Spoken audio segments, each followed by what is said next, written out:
আজকে আপনাদের তৈরি করে দেখাবো একটা খুব সুন্দর রান্না। যে রান্নাটা আমি করব দেখবেন হয়তো সকলেই বাড়িতে খাওয়ার আগে নাক ছিটকবে, কেউ খেতে চাইবে না। বাচ্চা থেকে বয়স্ক আমরাও কিন্তু এই উচ্ছে বা করলা খেতে খুবই অপছন্দ করি, মন থেকে কিন্তু খেতে চাই না, হয়তো বাধ্য হয়ে খেতে হয়।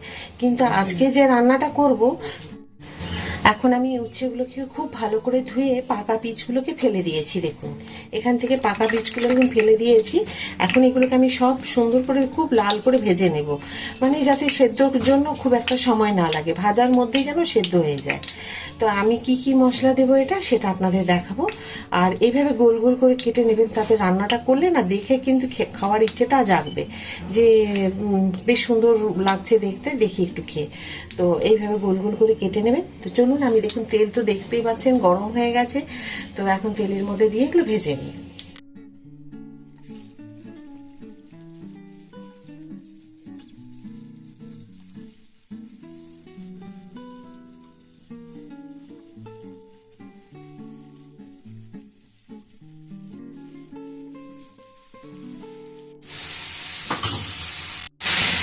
আর একটু নুনটা দিয়ে দিলে কি হয়, খুব সুন্দর ভাজা হয়ে যায় তাড়াতাড়ি, মানে কি সেদ্ধ হয়ে যায়। তো আমি ফ্লেমটাকে বাড়িয়ে দিলাম গ্যাসে, আর এগুলোকে খুব ভালো করে মিশিয়ে নেব। মিশিয়ে আর আপনাদের দেখাবো যে আমি কি কি মশলা দিচ্ছি। সেগুলো এটাকে এখন খুব ভালো করে মিশিয়ে নিয়েছি, আর এটাকে ঢাকা দিয়ে দেবো যাতে ভাজা হয়ে যায়, আর ঢাকা দেওয়ার পরে এটা সুন্দরভাবে একটা সেদ্ধ হয়ে যায়।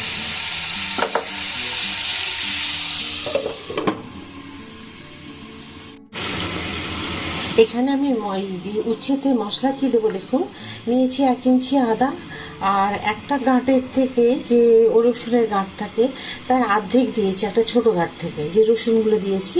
আর পেঁয়াজ দিয়েছি দেখুন গোটা গোটার থেকে মাঝখান দিয়ে কেটে 2 টুকরো করে নিয়েছি, আর 2টো ছোট ছোট টমেটো দিয়েছি এইরকম সাইজে। তো এটা আমি যে করছি আরেকটা রান্নাতে দেবো, সামান্য একটু তুলে রাখবো, আর অর্ধেকটা মশলা এখানে দেবো। তো এই মশলাটা আমি বেটে নিচ্ছি। তো আপনারা এই পেঁয়াজগুলোকে পরে একটু বাটবেন, কেননা এটা পালস মোডে ঘুরিয়ে নিতে হবে, একদমই মিহি করে বাটা যাবে না।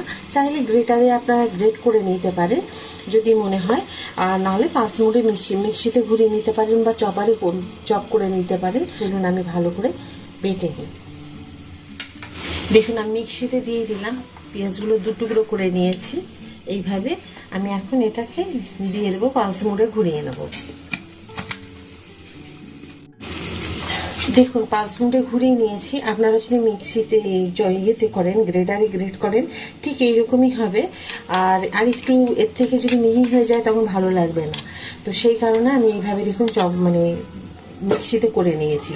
অবশ্যই পালস মোডে এটা করতে হবে, নাহলে কিন্তু ভীষণ মিহি হয়ে যাবে। দেখুন এটা খুব ভালোভাবে হয়েছে, আপনাদের দেখিয়ে দিলাম। এটা আমি সরিয়ে রেখে বাকি মশলাগুলো বেটে নেব। উচ্ছে ঢাকা খুলে নিলাম, দেখুন খুব সুন্দর ভাজা হয়েছে। আবার একটুখানি উল্টে পাল্টে একটু ভেজে নেব।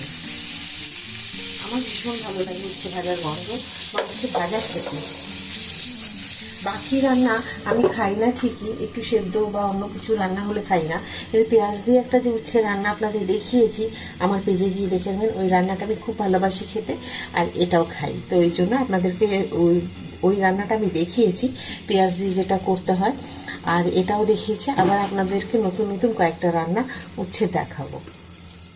আমার পেজটা লাইক করে রাখবেন যদি ইউটিউব থেকে দেখে রাখেন, আর যদি ফেসবুক থেকে দেখেন ফলো করে দেবেন।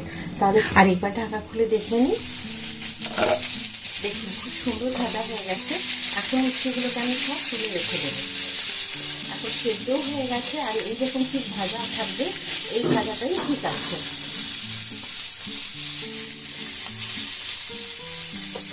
এগুলো সব আমি তুলে রেখে দেবো। উচ্ছেগুলোকে দেখুন আমি এই বাটির মধ্যে তুলে রাখলাম, এখানে সাইডে সরিয়ে দিলাম। দিয়ে দেবো এখন প্রয়োজন মতো আবার একটু তেল,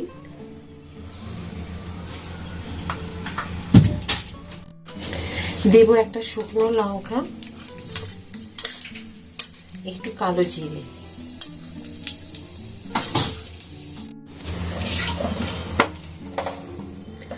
আমি যে পেঁয়াজ বেটে রেখেছিলাম দেখুন পালস মোড়ে বেটে রেখেছিলাম সেটা দিয়ে দেব।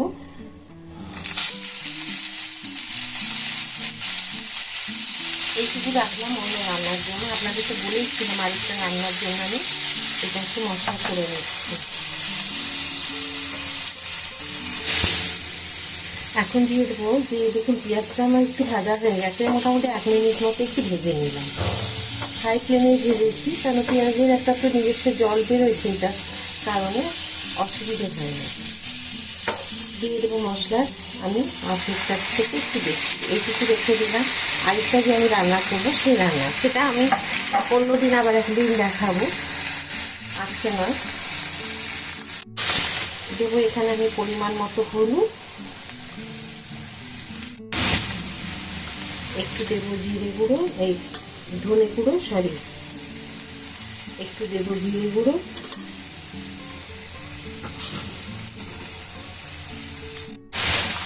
উচ্ছেটা আমি দিয়েছি নুন দিয়ে ভেজেছি, সেই জন্য এখানে পরিমাণটা একটু দিলাম, কেননা এর একটা গ্রেভি হবে তো সেই কারণে।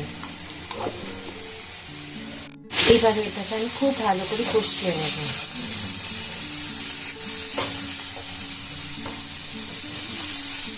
দেখুন মশলা খুব সুন্দর বাটা হয়ে গেছে, সরি মশলা খুব সুন্দর দেখুন ভাজা হয়ে গেছে একদম সুন্দর করে। আর দেখছেন কি সুন্দর লাগছে দেখতে মশলাটা ভাজাতে। তো আমি কী মশলা দিয়েছি নিশ্চয়ই দেখেছেন আপনারা। খুব সহজ রান্নাটা, আপনারা অবশ্যই একবার তৈরি করে দেখবেন, খুব সহজ। এখানে আমি দিয়ে দিলাম একটু জল, উষ্ণ গরম জল দিচ্ছি।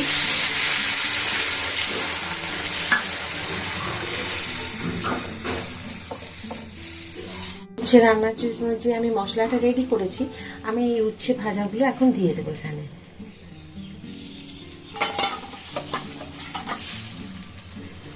এই যে দেখুন, এখন একটু লো ফ্লেমে আমি এটাকে 2 মিনিট ফুটিয়ে নেব, একদম লো ফ্লেমে এটা ফুটে যাক 2 মিনিট। আজকে যে আমি উচ্ছে রান্না আপনাদেরকে দেখালাম প্রথম থেকে শেষ পর্যন্ত, আশা করি আপনারা দেখেছেন, আর ভিডিওটা আপনাদের সকলেরই খুব ভালো লাগবে। চলুন এখন আপনাদেরকে দেখাই যে কীরকম হয়েছে পুরো রান্নাটা। তো অবশ্যই একবার এইভাবে তৈরি করে খেয়ে নেবেন। তো চলুন নিয়ে গিয়ে দেখাই আপনাদেরকে রান্নাটা কেমন হয়েছে। এবার আমি ঢাকা খুলে দেখে নেব উচ্ছে রান্না কেমন হয়েছে। তো দেখুন আমি অন্তত 4-5 মিনিট মতো রেখে দিয়েছিলাম, আর কি সুন্দর হয়েছে দেখতে। দেখুন রান্নাটা কিন্তু খুব সহজ আর খুব সাধারণ রান্না। আপনারা দেখলেন তো যে আমি কিভাবে করলাম। এবার দেখুন আমি একটুখানি দিয়ে দেবো, হাতে নিয়েছি একটুখানি কসুরি মেথি, এটাকে এইভাবে ডলে নেব, ডলে নিয়ে আর হাত দিয়ে এইভাবে ছড়িয়ে দেবো 1 চামচ মতো। ব্যাস আমার রান্না কমপ্লিট। আশা করি ভালো লেগেছে আপনাদের আজকের এই উচ্ছের রান্না। যদি ভালো লেগে থাকে প্লিজ একটা লাইক করে দেবেন, সাবস্ক্রাইব করতে একদম ভুলবেন না। যেমন সাথে থাকেন ওইভাবেই আমার সাথে থাকবেন, কেউ আমার সাথে মানে ছেড়ে চলে যাবেন না।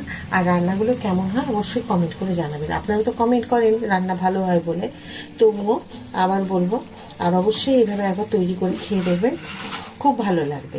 তো চলুন এখন আমি এটা আলাদা একটা জায়গার মধ্যে ঢেলে রেখে দিই। আবার একটা নতুন ভিডিওতে নতুন রান্না নিয়ে আপনাদের সকলের কাছে আমি চলে আসবো। সবাই খুব ভালো থাকুন, নমস্কার।